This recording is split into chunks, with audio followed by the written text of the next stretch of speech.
আসসালামু আলাইকুম। আবার একটা এমসিকিউ এবং অঙ্ক এমসিকিউটা পড়লে মনে হয় যে অনেক বড় আর কি। হ্যাঁ, অঙ্কটা করতে গেলে অনেক সময় যাবে এরকম মনে হবে। আসলে এটা একদম সিম্পল একটা জিনিস, সেকেন্ডের মধ্যে তুমি করে ফেলতে পারো। আচ্ছা, কি বলতে চাই তোকে খেয়াল করি যে 50 মিটার উচ্চতা থেকে, মানে 50 মিটার উচ্চতা থেকে 50 মিটার উচ্চতা থেকে একটি বস্তুকে, এই বস্তুটাকে তুমি 50 মিটার উচ্চতা থেকে মুক্তভাবে তুমি নিচে পড়তে দিলে এবং যখনই সে নিচে পড়া শুরু করলো ওই একই টাইমে তুমি আরেকটা বস্তুকে, এইখানে আরেকটা বস্তুকে তুমি কি করলা, 10 মিটার/সেকেন্ড বেগে উপরের দিকে কি করলা, নিক্ষেপ করলা। তাহলে সে কি করবে, নিচে পড়বে, আর এ কি উপর উঠতে থাকবে। অর্থাৎ কোনো এক জায়গায় কি তারা পরস্পর মিলিত হবে। এই জায়গাতে ধরো আমি বললাম যে তারা পরস্পর মিলিত হয়েছে। কত সময় পর মিলিত হয়েছে, আমি ধরলাম যে টি সময় পর মিলিত হয়েছে। এখানে এই যে টি সময় পর তারা পরস্পর মিলিত হয়েছে। এই টি সময়টা তোমাকে বের করতে বলছে যে বস্তুটা কত সময় পরে মিলিত হবে। তাহলে এই বস্তুটাকে কি মুক্তভাবে ছেড়ে দেওয়া হয়েছে, আর এটাকে কি 10 মিটার/সেকেন্ড বেগে উপরের দিকে নিক্ষেপ করা হয়েছে। 10 ms⁻1 বেগে উপরের দিকে নিক্ষেপ করা হয়েছে। তো কত সময় পর তারা পরস্পর মিলিত হবে, একদম সিম্পল অ্যান্সার। এটা তুমি এইভাবে সূত্রটা করো, এস ইজিক্যাল টু ভিটি। এস কত 50, এখানে ভি কত দেয় আছে 10, তোমার কী বের করতে হবে টি। তাহলে টি ইজিক্যাল টু কত 50/10, টি ইজিক্যাল টু 5 সেকেন্ড। অর্থাৎ বস্তুটা পরস্পরের সাথে 5 সেকেন্ড পর মিলিত হবে। এখন এইটা হচ্ছে সমাধান। এখন এইভাবে সমাধান বা শর্টকাটটা তুমি যদি মনে রাখো তুমি ভুলে যাবে। হ্যাঁ, এত শর্টকাট মুখস্থ রাখা যাবে না, তোমার টেকনিকটাও মাথায় নিতে হবে। টেকনিকটা একদম সহজ। কীরকম খেয়াল করো, প্রথমে তোমার মাথায় প্রশ্ন আসতে পারে যে আপনি এস ইজিক্যাল টু ভিটি এইটা কেন ইউজ করলেন, কারণ এইটা তো হচ্ছে সমবেগের সূত্র, ঠিক না? এটা তো সমবেগের সূত্র, কিন্তু এইখানে তো অভিকর্ষ ত্বরণ বিদ্যমান। মানে একটা নিচ থেকে যদি বস্তু উপরে যায় তখন তার কী হবে, বেগ কমতে থাকবে। বেগ কমতে থাকা মানে কি, মন্দন আছে। অভিকর্ষ ত্বরণের কারণে বিপরীত দিকে যাচ্ছে, তো মন্দন হবে তার 9.8 ms/2-তে। আর উপর থেকে নিচে পড়তেছে মানে কি, তারও তো কী আছে, ত্বরণ আছে, অভিকর্ষ ত্বরণ আছে। তো দুইটার ক্ষেত্রেই কি ত্বরণ বিদ্যমান। হ্যাঁ, একটার ত্বরণ বেগ বাড়বে, আরেকটার কি মন্দন হবে। তো ত্বরণ মন্দন থাকা অবস্থায় কেন আপনি সমবেগ নিলেন, সমবেগের সূত্রটা আপনি কেন নিলেন, ঠিক না? এটা তো প্রশ্ন আসতেই পারে। একটু খেয়াল করো, খুব মজার জিনিসটা কি, নিচে যে বস্তুটাকে আমি 10 ms⁻1 একটা বেগে, সমবেগ না, আদি বেগে নিক্ষেপ করছি, আর এর বেগ ছিল কত 0। আমি খেয়াল করি এ উপর দিকে উঠতেছে, তাই তার কী হবে, বেগ কমবে। তো তোমরা সবাই জানো, কারণ পৃথিবী নিচের দিকে টানতেছে, সে অভিকর্ষ ত্বরণের বিপরীত দিকে যাচ্ছে, তার কি বেগ কমবে। খেয়াল করো তো, উপরের থেকে যে নিচে পড়বে তার কি বেগ বাড়বে। মজার ঘটনা হচ্ছে এই বস্তুর যেই পরিমাণ বেগ কমবে 1 সেকেন্ড পরে, ওর কি 1 সেকেন্ড পরে ঠিক একজ্যাক্টলি ওই পরিমাণ বেগ বাড়বে।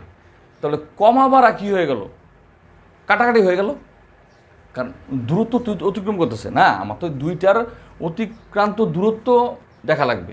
এখন এ 10 কিছুক্ষণ পরে কী হবে, তার ত্বরণ কমবে, ত্বরণের কারণে তার বেগটা কমবে। ঠিক একজ্যাক্টলি ওর কী হবে, ও 0 থেকে, ওর তো বেগ হচ্ছে 0 থেকে তার কি বেগটা কিন্তু বাড়বে। কতটুক বাড়বে, এর যতটুক কমছে।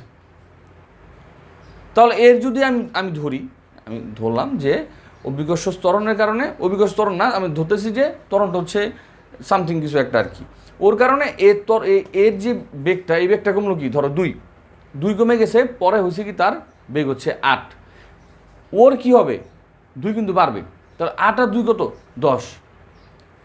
এরপরে ধরো এর আরও 2 কমলো, 8 থেকে কত হইলো 6, ওর কি হইলো আরও 2 বাড়লো, কী হইলো 2 থেকে আরও 2 বের কী হলো 4। তাহলে ওর হচ্ছে 6, ওর হচ্ছে কত 4, 6 আর 2 যোগ করলে কত হয়, 6 আর 4 যোগ করলে কত হয় 10। অর্থাৎ প্রতিটা জিনিসের মধ্যেই এদের অতিক্রান্ত দূরত্বর ক্ষেত্রে 10 ms⁻1 অলওয়েজ কী থাকতেছে, সেম থাকতেছে। দুইটার ক্ষেত্রে দুইটার বেগ যদি তুমি একসাথে ধরো, সব জায়গায় কী থাকতেছে, তাদের মোট অতিক্রান্ত দূরত্বের মধ্যে দুইটাকে মিলে যোগ করলে 10 ms−1 সমবেগটা বজায় থাকতেছে। এই কারণে অতিক্রান্ত দূরত্বের যে হিসাবটা আমরা সমবেগে করছি। বুঝতে পারছো কি না? এ উপর উঠতেছে, একটু কমতেছে তার বেগ, কেন? কারণ সে অভিকর্ষের বিপরীত দিকে যাইতেছে। আর ওই উপর থেকে নিচের দিকে নামতেছে, এখন তার কী হবে? অভিকর্ষের দিকে যেতেছে, তার মানে কি তার বেগটা কী হবে? বাড়বে। এখন এর যতটুকু কমে ওর কি ততটুকু বাড়ে। তাহলে এই দুই বস্তুর অতিক্রান্ত দূরত্বের মধ্যে যদি একসাথে করি আমি দেখি 10 ms−1টাই কি সবসময় বজায় থাকতেছে, যতটুকু কমবে ওর কি ততটুকু বাড়বে। দুইটা যোগ দিলে তুমি দেখবা বেগটা অলওয়েজ 10 ms−1ই থাকতেছে দূরত্ব অতিক্রমের ক্ষেত্রে দুইটাকে যখন আমি বিবেচনা করি। বুঝতে পারছো কি না? এই কারণে আমরা সমবেগের সূত্রটা নিই। বা তুমি একটু নর্মালি খেয়াল করো, আমি যদি বলি এই পুরাটা হচ্ছে 50, আমি বললাম যে x উচ্চতায় তারা এবং t সময়ে তারা পরস্পরের সাথে মিলিত হবে। তাহলে এইটা যদি x উচ্চতা হয় তাহলে এটা কী হবে? 50 - x। ঠিক আছে, খেয়াল করো তো, মজার ঘটনা।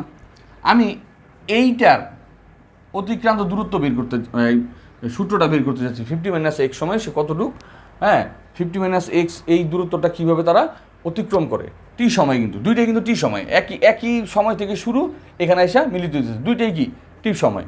আচ্ছা, তা ওর জন্য কি হবে? x = ut - ½ gt², এই সূত্রটা। আর প্রথমটা এই উপরটা থেকে নিচে পড়তেছে, তাহলে সে 50 - x দূরত্ব অতিক্রম করে তার সাথে মিলিত হইল। তাহলে তার অতিক্রান্ত দূরত্ব কত? 50 - x কী হবে? এইটাও কি ut +½ gt² হবে। দুইটার ক্ষেত্রে টি সেম হবে। আচ্ছা, এই দুটো যোগ করো তো, তাহলে কী হয়? x কাটা যায়, থাকে কি 50, দেখো + কাটা যায়, ঠিক কি না? আর এই যে 50 - x মানে এই বস্তুর ক্ষেত্রে এর আদিবেগ কত? আদিবেগ কিন্তু 0, তাহলে এটা কী হয়ে যাবে? 0 হয়ে যাবে। থাকতেছে কি এই যে ইউটি, এই যে এর সমান ভিটি, অর্থাৎ আদিবেগ। এস 50, ইউ কত?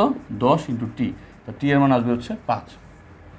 অর্থাৎ যদি কখনো এইরকম ঘটনা ঘটে যে একটা নির্দিষ্ট উচ্চতা থেকে একটা বস্তুকে ছেড়ে দেওয়া হয়েছে, ঠিক ওই মুহূর্তে আরেকটা বস্তুকে একটা নির্দিষ্ট বেগে উপরের দিকে নিক্ষেপ করা হয়েছে, তা সে নিচে পড়তে থাকবে, কি উপর উঠতে থাকবে। একটা সময় তারা কী হবে? মিলিত হবে। কোন সময় তারা মিলিত হবে যদি জানতে চায়, একদম সিম্পল একটা জিনিস, s = vt দিয়ে তুমি অঙ্কটা করে ফেলো। ক্লিয়ার? এবং এটা কেন আমি সমবেগের সূত্রে নিয়েছি তোমরা বুঝতে পারছো। কারণ এ যতটুকু উপরে উঠবে, তার যত ত্বরণের কারণে বেগটা কমবে, এ ঠিক নিচে নামার কারণে ওই একই পরিমাণ এক্স্যাক্টলি ওই বেগটা তার বেড়ে যাবে। দুইটাকে মিলাইলে অলওয়েজ কী থাকবে? আদিবেগের সমান দুইজন মিলেই অতিক্রান্ত দূরত্বটা তারা অতিক্রম করবে। বুঝতে পারছো কি না? তো আজকে এই পর্যন্তই। আসসালামু আলাইকুম।